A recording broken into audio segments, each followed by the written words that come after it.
IPC का जो section 26 है, सेक्शन जो 26 है उसके अंतर्गत दे रखा है विश्वास करने का कारण। तो यह विश्वास करने का कारण जो परिभाषा है उसके अंतर्गत है, कोई व्यक्ति किसी बात पर विश्वास तब करता है जब वह उस बात पर विश्वास करने का पर्याप्त हेतुक रखता है। यदि उसके पास पर्याप्त हेतुक नहीं है तो ऐसी स्थिति में वह विश्वास करने के कारण के अंतर्गत नहीं आएगा। सेक्शन 27 है, उस सेक्शन 27 के अंतर्गत है पत्नी, लिपिक या सेवक के कब्जे के अधीन संपत्ति।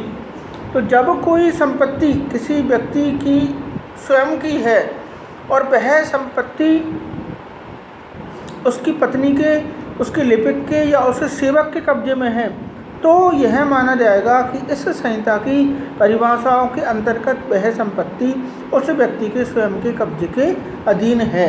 यानी कि इस चीज़ का हम वाइकेरियस जो लाइबिलिटी है, टॉर्ट में एक प्रिंसिपल चलता है वाइकेरियस लाइबिलिटी, प्रतिनिधिक दायित्व। तो प्रतिनिधिक दायित्व के अंतर्गत यह होता है कि owner is responsible for the act which are doing by his servant और slave, but the works which has been done by on servant or slave which is legally valid and has been done in the course of the nature and without illegal work, यानी कि illegal work जो कि नहीं होना चाहिए, प्रकृति के प्रायिक अनुक्रम के अंतर्गत वह काम होना चाहिए। तो ऐसी स्थिति के अंतर्गत it will be presume that the act which has been done by the slave और servant the actually done by his owner. तो इसमें उस मालिक के द्वारा किए गए जो कृत्य हैं वो की माने जाएंगे। उसी प्रकार से आईपीसी का जो सेक्शन 27 के अंतर्गत है एक कंस्ट्रक्टिव लायबिलिटी, जो कि यह भी एक कंसेप्ट आता है आणविक दायित्व। तो आणविक दायित्व भी प्रतिनिधिक दायित्व के समान ही है, जो कि समान रूप से किसी व्यक्ति की अपराध के अंतर्गत एक सहभागिता को प्रदर्शित करता है। सेक्शन 28 वेरी इम्पोर्टेंट, इसमें है कूटकरण। कूटकरण क्या है? तो कूटकरण है किसी एक जो कि वस्तु है, किसी एक की एक चीज़ है, उस चीज़ की सदृश दूसरी चीज़ को बनाना, उस जैसी हुबहू नकल करना, लेकिन वह उस आशय से उस चीज़ की हुबहू नकल करता है कि ऐसा करने के द्वारा प्रवंचना की जाएगी, यानी किसी व्यक्ति को झूठी तरीके से किसी चीज़ को प्रदर्शित करना और उस प्रदर्शन के पश्चात यह आशा रखना कि वह कार्य वह उसी सद्भावनापूर्वक या उसी ज्ञान से करेगा जो कि प्रवंचित होने से पूर्व था, यानी कि किसी व्यक्ति को भूल भुलावे में रख करके कोई कार्य करवाना, तो यह प्रवंचना होता है। तो कूटकरण का आशय भी यही होता है कि हम एक वस्तु, जिस वस्तु को जो उसके गुण हैं उस गुणों को हम किसी अन्य वस्तु के अंतर्गत प्रदर्शित करें और वह वस्तु वास्तविक वस्तु नहीं हो, तो इसको हम कहेंगे कूटकरण। तो कूटकरण की डेफिनेशन को वापस से मैं आपको जो एक्ट की जो लैंग्वेज है वो रिपीट करता हूँ, और वो है एक कोई व्यक्ति एक चीज़ को दूसरी चीज़ के सदृश उसकी बिल्कुल एनालॉजी करना, उस चीज़ के सदृश इस आशय से करता है कि वह उस सादृश्य से यानी उस कॉपी से प्रवंचना करे, तो वह कूटकरण जो किया कि करता है। इसके दो स्पष्टीकरण हैं। स्पष्टीकरण एक के अंतर्गत है कि कूट रचना के लिए आवश्यक नहीं है कि नकल वैसी की वैसी यानी हूबहू हो, और इसका दूसरा स्पष्टीकरण है कि कोई व्यक्ति जो एक चीज़ के सदृश किसी दूसरी चीज़ को करता है, तो ऐसी स्थिति के अंतर्गत एक प्रिजम्पशन की जाएगी, और वो प्रिजम्पशन उसी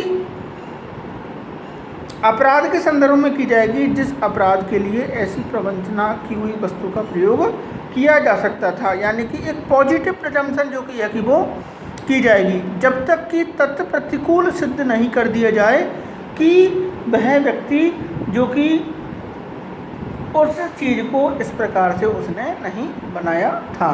तो एविडेंस एक्ट सेक्शन 4 जो प्रिजम्पशन की बात करता है उसमें 3 प्रकार की जो प्रिजम्पशन है वो बताता है। सबसे पहला बताता है मे प्रिज्यूम, दूसरा बताता है सेल प्रिज्यूम और तीसरा बताता है कंक्लूसिव प्रूफ, निश्चयात्मक सबूत। तो आपको छोटा सा मे प्रिज्यूम का बताता हूँ। मे प्रिज्यूम में हम किसी चीज़ को केवल प्रिज्यूम करते हैं जब तक कि उसको हम प्रूव नहीं कर दें, यानी कि उस स्थिति में हम उपधारणा के आधे से कम अनुमान में होते हैं कि ये चीज़ हो सकता है हो या इसका गलत तरीके से इसको कंसीलमेंट ऑफ द फैक्ट हो और वास्तविक जो कि घटना घटित नहीं हुई हो। तो ऐसी स्थिति में हम मे प्रिज्यूम में जो कि एक डिस्क्रिशनरी जो पावर है वो इसमें हम क्रिएट कर सकते हैं।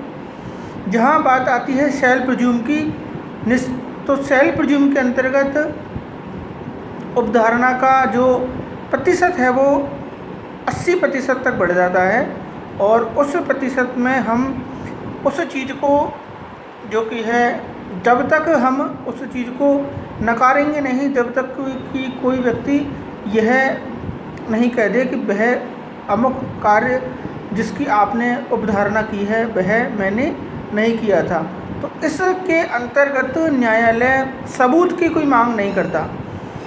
मे प्रिज्यूम के अंतर्गत न्यायालय सबूत मांगता है, लेकिन सेल प्रिज्यूम में न्यायालय सबूत नहीं मांगता, अपराधी के विरुद्ध उपधारणा करता है। अब उस उपधारणा को अभिखंडित करने का जो उसको मतलब उल्टा गलत ठहराने का जो दावा है, क्लेम है, वह उस व्यक्ति को ही करना है जिस व्यक्ति के विरुद्ध उपधारणा जो की गई है। यानी सीधे साधे अर्थों में कह सकते हैं मे presume discretionary power of the court, but shall presume is not a discretionary power of the court. It really depends on the fact which are relevancy in evidence act, and the shall presume की जो उपधारणा है वह उस व्यक्ति के पक्ष में ही जो की जाएगी। अब उसको विखंडित करने का, अभिखंडित करने का जो कर्तव्य है वह उस व्यक्ति का है जिसके विरुद्ध ऐसी उपधारणा की गई है।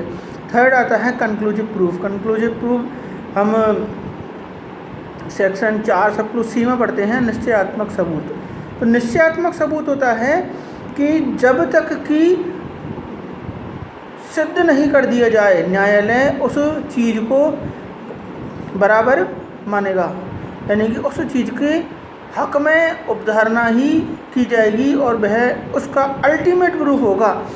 सेक्शन 112 सेक्शन 112 के अंतर्गत है धर्मतत्व की उपधारणा, लेजिटिमेसी की उपधारणा, यानी कि जब किसी पति पत्नी आपस में एक साथ रह रहे हों और किसी कारण से विवाह विच्छेद हो जाता है और पत्नी के गर्भ में बच्चा हो, तो 280 दिन के भीतर अगर उस बच्चे का जन्म हो जाता है तो ऐसा माना जाएगा कि उस बच्चे का पिता उसका कौन है, वही व्यक्ति है जिससे उसका डिवोर्स हुआ, यानी कि उसका पति ही है।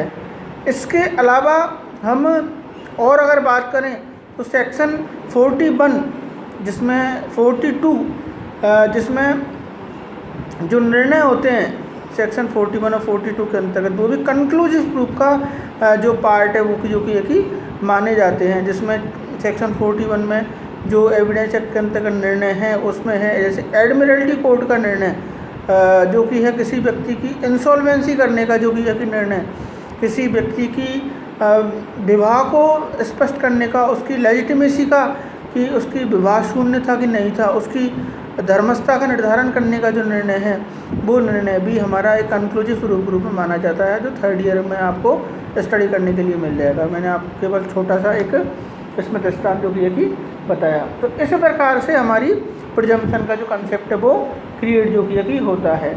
और इसमें एक आपको केस लॉ भी है कि यहाँ से मना स्टेट ऑफ तमिलनाडु, उसके अंतर्गत स्पष्ट रूप से कहा गया है कि नकल हूबहू वैसी ही होना आवश्यक नहीं है, यानी कि नकल अगर आप दूसरे तरीके से भी कर सकते हो तो उसको आप जो कि यकीन माना जाएगा, नकल को उसमें हूबहू होना आवश्यक नहीं है। ये तो हो गया हमारा सेक्शन 28। अब सेक्शन 29 भी आपके बहुत अधिक जो कि महत्वपूर्ण सेक्शन है, वो एक समझने वाला सेक्शन है सेक्शन 29। दस्तावेज में लोग ये स्टूडेंट्स जब तक ज़्यादातर ये समझते हैं कि साहब दस्तावेज एक कागज़ पे लिखा हुआ एक कंसेप्ट होता है, बट इज़ नॉट ए, मतलब ये सही नहीं है कि कागज़ पे आप जो लिख दूँ वो दस्तावेज है। दस्तावेज कागज़ के अलावा किसी अन्य वस्तु पर भी हो सकता है। दस्तावेज होता क्या है, तो साधारण अर्थों में आपको मैं बताता हूँ, दस्तावेज एक सब्जेक्ट मैटर है बस, जिसको आप कागज़ पे लिखो, दीवार पे लिखो, इसके अलावा आप आपकी इच्छा हो जहाँ पे आप लिखो। आप अगर कोर्ट में उसको प्रस्तुत कर सकते हो तो आपके लिए परमिसिबल है, तो आपका वो क्या हो जाएगा, डॉक्यूमेंट। तो डॉक्यूमेंट की जो परिभाषा है उसके अंतर्गत है, दस्तावेज शब्द किसी विषय का द्योतक है, यानी कि सब्जेक्ट द्योतक है, जिसको किसी पदार्थ पर, अब पदार्थ के अंतर्गत आप कोई सी भी वस्तु ले सकते हो, एक पेड़ की छाल ले सकते हो, टहनी का एक पत्ता ले सकते हो, दीवार ले सकते हो, आप अपना गेट ले सकते हो। दूध बेचने वाला व्यक्ति अगर दीवार पे भी अगर 111 3 दिन दूध गया, सोमवार मंगलवार बुधवार एक लिख देता है, तो वो भी क्या है, डॉक्यूमेंट। तो अब उस पदार्थ पर अक्षरों के द्वारा, अंकों के द्वारा, चिन्हों के द्वारा, उनमें से एक या अधिक साधनों के द्वारा, यानी तीनों में से किसी भी एक प्रकार से जो अभिव्यक्त और वर्णित किया गया है जो विषय, जो साक्ष्य के रूप में उपयोग किए जाने को आशय हो, वो क्या है, दस्तावेज बस। यानी कि दस्तावेज एक विषय है जो अक्षरों, अंकों या चिन्हों के द्वारा किसी पदार्थ पर उकेरा गया हो, वह क्या है, दस्तावेज। अब दस्तावेज के अंतर्गत यह स्पष्टीकरण 1 के अंतर्गत दिया गया है कि यह तत्वहीन है कि किस साधन के द्वारा और किस पदार्थ पर की वो विषय लिखा गया है, और न्यायालय में ले जाने के लिए आशय है या नहीं है, या उसका उपयोग हो सकता है या नहीं हो सकता। स्पष्टीकरण 2 के अंतर्गत है, अक्षर, अंक या चिन्हों के द्वारा, वाणिज्य के अन्य प्रथा के द्वारा जो अभिव्यक्त रूप से व्यक्त होता है, वह ऐसा समझा जाएगा कि उस शब्द का आशय वही था जो उसमें दस्तावेज में अभिव्यक्त था। जैसे कि आपका कोई चेक है और चेक के पीछे आप साइन कर देते हो, और चेक के आगे भी आप साइन कर देते हो, और चेक के आगे आप 5,000 रुपये लिख देते हो, तो ऐसी स्थिति के अंतर्गत यह प्रिज्यूम किया जाएगा कि आपने उस चेक से 5,000 रुपये लेने के लिए, आहरित करने के लिए, विड्रॉल करने के लिए किसी व्यक्ति को परमिशन दी, यानी कि you have give permission to withdrawal 5,000 amount to any person regarding this cheque. और ये आपका जो मैटर है, यह 29 के अंतर्गत दस्तावेज की परिभाषा में आ जाएगा। अब आप इस चीज़ का बचाव नहीं ले सकते कि साहब जो चेक था उस पर मैंने लिखा नहीं था कि ये इस व्यक्ति को 5,000 रुपये दे दिए जाएँ। इसमें लिखने का कोई मतलब नहीं होता। आपने आगे साइन कर दिए, 5,000 रुपये भर दिए, पीछे भी आपने साइन कर दिए, तो कॉमर्शियल जो हमारी कस्टम है वो यही कह दिए कि 3 एंट्री करा लो पूरी और 5,000 रुपये आप निकाल लो, आपका कोई अपराध नहीं होगा। अब हमारा है दृष्टांत।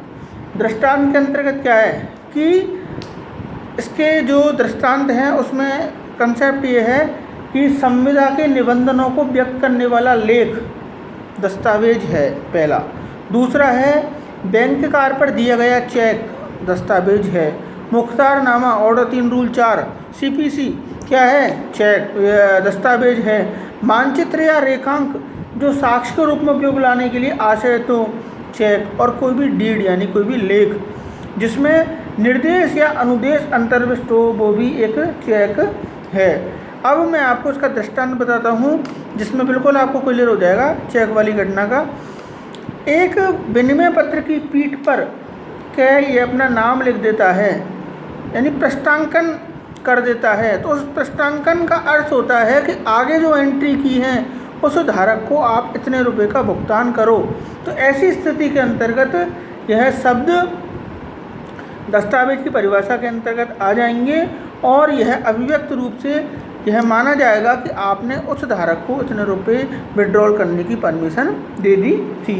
अब सेक्शन 29A इलेक्ट्रॉनिक अभिलेख। वर्तमान में इलेक्ट्रॉनिक युग है, इलेक्ट्रॉनिक IT का ज़माना है। 2000 में IT का एक एक्ट भी आ गया था, 2008 में इसको संशोधित कर दिया था। तो जो एक्ट है सूचना प्रौद्योगिकी अधिनियम, तो सूचना प्रौद्योगिकी अधिनियम के अंतर्गत 29A में जो दे रखा है इलेक्ट्रॉनिक अभिलेख, उसके अंतर्गत है इलेक्ट्रॉनिक अभिलेख अर्थ शब्द का वही अर्थ होगा जो सूचना प्रौद्योगिकी अधिनियम 2000 की धारा 1, 2000 की धारा 2 की उपधारा 1 सबक्लोज न के अंतर्गत जिसको समुन्देशित जो कि किया गया है। अब आपको एक अंतिम सेक्शन में पढ़ाऊँगा वैल्यूएबल सिक्योरिटी, मूल्यवान प्रतिभूति, सेक्शन 30 के अंतर्गत दे रखा है। सेक्शन 30 के अंतर्गत मूल्यवान प्रतिभूति, यानी आप शब्द से ही पकड़ोगे मूल्यवान प्रतिभूति, ऐसी प्रतिभूति जो कि मूल्यवान हो। अब मूल्यवान का मतलब जहाँ मामला क्या है, पैसे से रिलेटेड है। तो अब हम उस मूल्यवान प्रतिभूति क्या होगी, एक दस्तावेज होगा। तो मूल्यवान प्रतिभूति उस दस्तावेज को कहेंगे जिसके द्वारा कोई विधिक अधिकार विस्तृत यानी कि बढ़ाना उसको, या अंतरित या निर्बंधित या निर्वापित किया जाए या छोड़ा जाए, या कोई व्यक्ति यह अभिस्वीकार करता है कि वह विधिक दायित्व के अधीन है या विधिक दायित्व के अधीन नहीं है। यदि इस प्रकार से यदि वह उस दायित्व को स्वीकार करता है या स्वीकार नहीं करता, तो वह जो मूल्यवान प्रतिभूति की परिभाषा है उस परिभाषा के अंतर्गत उस दस्तावेज को हम रखेंगे। अब इसका दृष्टांत है, दृष्टांत के अंतर्गत है कि एक विनिमय पत्र की पीठ पर अपना क्या लिख देता है, नाम। तो इस नाम का जो प्रभाव है, इस पृष्ठांकन का जो प्रभाव है वह है कि किसी व्यक्ति को जो उसका विधिपूर्वक धारक हो जाए उस विनिमय पत्र पर अपनी संपत्ति का अधिकार अंतरित किया जाना है। इसलिए यह संपत्ति का अधिकार अंतरित करने के लिए साइन किए, और ये साइन किया हुआ दस्तावेज क्या है, मूल्यवान प्रतिभूति। जैसे कि आपको बताता हूँ, जैसे एक बिल वसीयत जो होती है वह मूल्यवान प्रतिभूति की परिभाषा के अंतर्गत आती है। क्यों आती है? क्योंकि उस लेख के द्वारा हम किसी व्यक्ति को अपने मरणोपरांत अपने जीते जी किसी व्यक्ति को अपनी संपत्ति के संदर्भ में उस अधिकार का प्रयोग करने के लिए, उस हित को सृजित करने के लिए हम प्रावधान उस लेख के माध्यम से करते हैं। तो उस लेख में यह कहा जाता है कि साहब आधी संपत्ति तो आप अपने पास रख लेना, और आधी संपत्ति में आप कोई मतलब बढ़िया गार्डन लगा देना, और उसमें मतलब फर्स्ट क्लास अच्छे वाले पेड़ लगा देना। तो अब उस कागज़ के द्वारा हम उस संपत्ति को क्या कहेंगे, ये मूल्यवान प्रतिभूति है। और मूल्यवान प्रतिभूति वसीयत के रूप में है, यानी कि टाइटल तो उसका वसीयत हो गया, लेकिन उसको ओवरऑल कहेंगे तो किस में आएगा, वो वैल्यूएबल सिक्योरिटी के अंतर्गत आएगा, मूल्यवान प्रतिभूति के अंतर्गत आएगा। इस प्रकार से आज हमने सेक्शन 26 से लेकर के सेक्शन 30 तक जो कि आईपीसी का अध्ययन किया। आगे की जो कक्षा है उसका आगे कक्षा में मैं सेक्शन 31 से लेकर के आपको और सेक्शन 40 यानी कि अपराध की जो परिभाषा है उस अपराध की परिभाषा तक आपको पढ़ाऊँगा। इसमें आपको मैं